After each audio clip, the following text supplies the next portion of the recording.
Six Flags America in Bowie, Maryland has shut its doors for the final time. I was lucky enough to visit the park on two separate occasions, once in 2022 and once in its final year of operation. Across those two visits, I was able to experience 13 different rides, and today I will be ranking them all. These are the rides of Six Flags America ranked one last time. 13. Professor Screamore Skywinder, a Vekoma suspended looping coaster. I have seen 4 rides of this model in person, and it took until my second visit to Six Flags America for me to finally get on one. When I went in 2022, this was still going by Mind Eraser, and I didn't get on it because it was closed for the day. Its major 2024 refurbishment had me slightly hopeful that it wouldn't be too bad, but I was very, very wrong.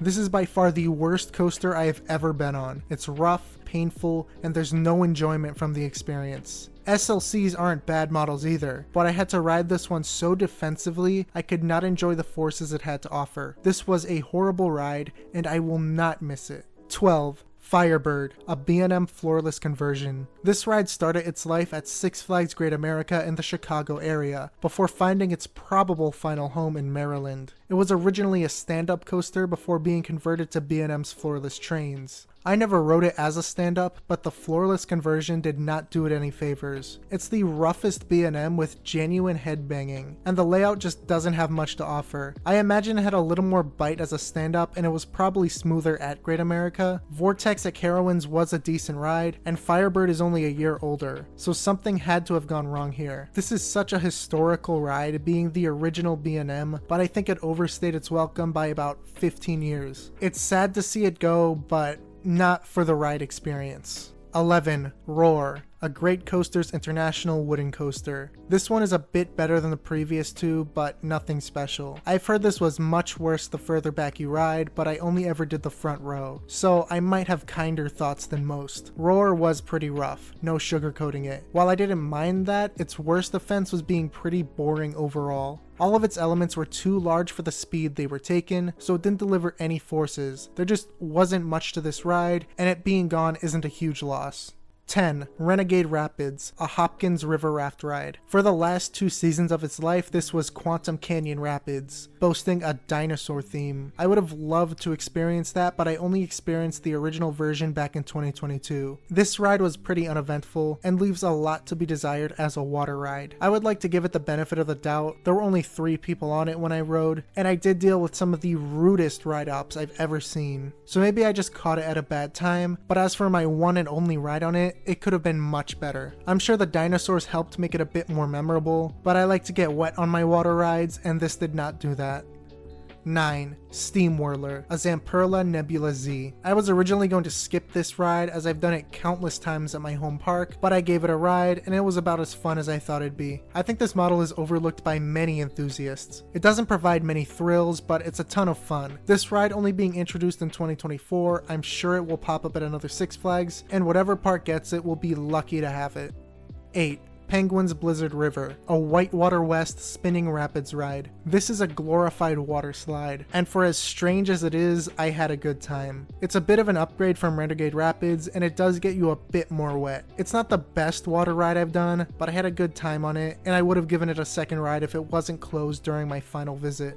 7. Ragin' Cajun, a Zamperla spinning wild mouse. This ride is brutal. I have never experienced a spinning coaster quite like this one. The first half is your usual wild mouse stuff with the sharp turns and a few drops, but the second half just starts spinning you like crazy and it's disorienting. I only ever got one ride, but compared to similar rides like the Tickler at Luna Park, this was great. My pick for relocation would have been Frontier City or Great Escape. It would have been great for both of their lineups, but Ragin' Cajun did just end up on the used rides market, so while it's probably not going to another Six Flags, it'll at least live to see another day.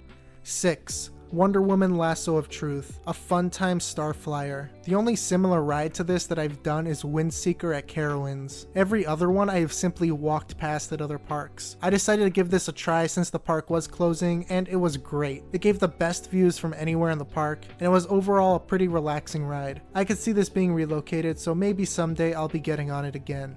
5. Shipwreck Falls, a Hopkins shoot the chute. This ride model is a dying breed and it is such a shame. There is no water ride that gets you wet quite like this one. It is always a guarantee that you'll be cooled off, and Shipwreck Falls was no exception. I'm actually shocked how wet I got on my final ride. It's amazing that they could get this thing open for the final season, and it was a great addition to the park. It will be missed. 4. Voodoo Drop, an Intamin giant drop. This was actually my last ever ride at the park, and it went out with a bang. This was shockingly one of the punchiest drop towers I've ever done. I never did Zumanjaro, but I have done Superman at Six Flags Over Texas and Demon Drop at Dorney Park, and this was one of the best ones. The drop itself and the views of Wild One at the top were great. I am so glad I was able to give this a ride. 3. Superman Ride of Steel, an Intamin mega coaster. When you ask your mom for Millennium Force and she says you have it at home, this is the ride she's talking about. This was one of my weakest hypers. I have it only above the Big Apple coaster, but it was still a pretty good ride. The sense of speed was amazing, the helixes weren't half bad, and the final airtime hills gave some great ejector. The first 2 camelbacks, and especially that first one, did nothing, but that didn't drag it down too much. Hopefully this finds a new home. Fingers crossed for Michigan's adventure.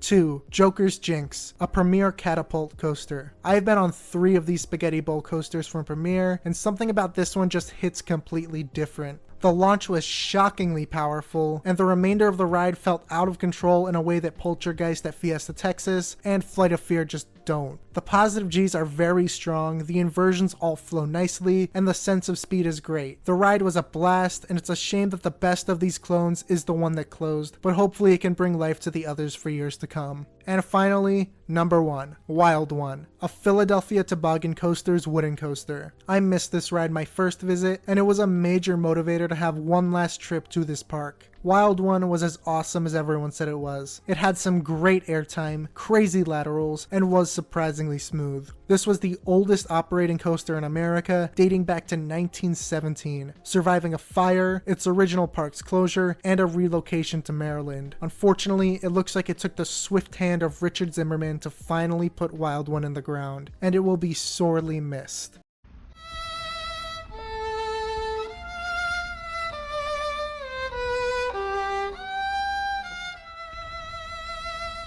And that wraps up the rides of Six Flags America one last time. I will be doing individual videos on the coasters, park, and my final visit vlog in the near future, so stay tuned for that. If you have been to Six Flags America, where would you rank its rides? Feel free to leave your rankings down below in the comments. Consider liking and subscribing to help get this video out there in the YouTube algorithm. And if you enjoyed this video, I'm sure you will love my farewell to Hollywood Rip Ride Rocket at Universal Studios Florida, what is arguably the biggest mistake that Universal ever made. That'll be popping up in the card right now, and if that catches your eye, I will see you there.